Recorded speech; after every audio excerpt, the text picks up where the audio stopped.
In a world where the constant hum of notifications, traffic, chatter, and endless streams of information has become the background music of our lives, silence feels almost alien. Yet, for most of human history, silence was not a rare luxury. It was the natural state of existence. Our ancestors lived with long stretches of quiet, broken only by the wind, the flow of rivers, the rustle of leaves, or the call of animals. They did not have to escape into nature to find peace. They were already in it. Silence was not something to be searched for.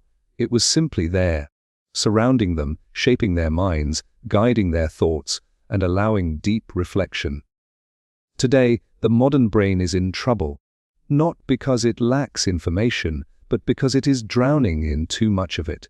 What we call thinking is often just reacting, jumping from one stimulus to another without the space to truly process. The mind, like the body, needs rest to grow stronger. Ancient cultures understood this intuitively. In the temples of Egypt, the monasteries of Tibet, and the deserts where prophets wandered, silence was a sacred tool. Not absence of sound, but presence of awareness. It was in silence that the great philosophies, spiritual revelations, and artistic visions were born. Yet, in our hyper-connected age, silence is treated as emptiness, something to be filled as quickly as possible. We have forgotten that silence is not nothing. It is the fertile soil where everything meaningful begins.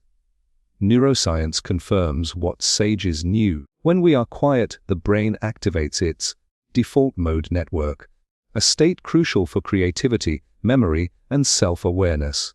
In other words, silence is when the mind starts to connect the dots, to see patterns, to understand the self. Without it, we remain trapped in surface-level thinking, unable to dive deeper into our own consciousness. But silence is not easy to reclaim. The moment we put down our phone, we feel a pull to pick it up again. We tell ourselves we are bored, but boredom is often just the withdrawal symptom from overstimulation. Ancient traditions had rituals to protect silence. Monks would rise before dawn, sitting in meditation for hours before speaking a single word. Indigenous communities would hold moments of communal quiet to honor nature and the spirits. Philosophers like Pythagoras demanded students remain silent for years before being allowed to speak in class, believing that wisdom begins not in talking, but in listening.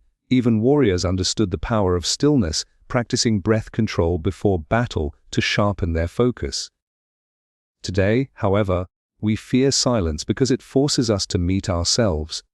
Without noise to distract us, we begin to hear the deeper voices inside, the unresolved questions, the buried emotions, the truths we've been avoiding. This is why so many people fill every moment with music, podcasts, or television. But running from silence is like running from your own shadow. It follows you everywhere. The ancients would tell us that the mind's healing begins when we stop running. If we could relearn the art of ancient silence, our thoughts would regain clarity. We would notice the subtle details of life again. The way sunlight changes throughout the day, the rhythm of our own breath, the quiet joy in simple moments. Studies show that just 2 hours of silence a day can increase the growth of new brain cells in the hippocampus, the area linked to memory and learning. Silence is not a pause from life, it is life's reset button. To embrace it, we must begin with intention. Turn off the constant stream of content. Find a corner in your home, a bench in a park, or a place by the water, and simply sit without an agenda. At first, the mind will resist. It will itch for stimulation, it will replay old conversations, it will create to-do lists. But if you wait long enough, the noise in your head begins to settle, like muddy water clearing in a still pond. This is when you start to hear the silence beneath the noise. The ancients often described this as listening with the soul. It is not about the absence of sound, but the presence of stillness within. Once you find this inner quiet, even a noisy street can feel peaceful. The world does not have to change for you to feel silence. only your relationship to your own mind must shift. Many spiritual teachers compared silence to a mirror. It reflects the truth without judgment. In noise, the reflection is distorted. In stillness, you see clearly. And what you see might surprise you. You may realize that your worries are smaller than you thought, that your desires are not truly your own, but borrowed from others, that your life's pace is not the same as the world's pace. You might also discover a deep well of creativity waiting to be expressed, ideas and visions that could not emerge in the chaos. Silence does not mean withdrawing from life, it means returning to it with a clearer mind. It is what allows a leader to make wise decisions, an artist to create from the heart, a thinker to connect distant ideas, and an ordinary person to live with extraordinary awareness. We do not need to live like hermits to reclaim this power. We simply need to build small islands of silence into our daily life, moments when we allow the mind to be without forcing it to do. When the ancient Stoics practiced their evening reflections, they did it in silence. When Native American elders spoke to the young, they taught them to listen more than they spoke. When Zen monks swept temple floors, they did it without conversation, using the act as meditation. These were not accidental habits, they were technologies of the mind, refined over centuries. Modern life offers us none of this unless we create it ourselves. The tragedy is not that silence is hard to find. It is that we do not seek it. We keep telling ourselves that the noise is urgent, that the next message, the next video, the next update is too important to miss.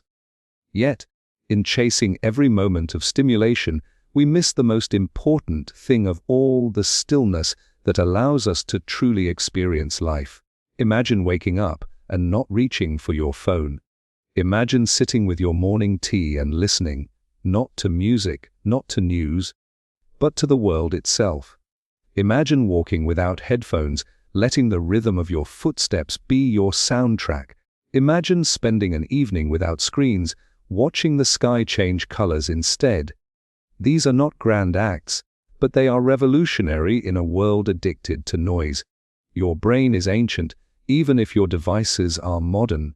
It evolved in an environment of quiet observation, not in one of constant alerts. When you give it silence, you are giving it what it was designed for. Space to think, to imagine, to heal, and in that space you may find answers to questions you did not even know you were asking. Ancient silence is not lost. It is simply waiting for us to remember it. It waits in the pause between breaths, in the stillness of night, in the spaces between words. It waits for us to stop filling every gap and instead allow the gap to be. For in that gap lies the wisdom, the clarity, and the peace our noisy minds are so desperately seeking. In returning to it, we are not stepping backward into the past. We are stepping forward into a future where the mind is no longer at war with itself. The world will always have noise. The choice to find silence within it will always be yours.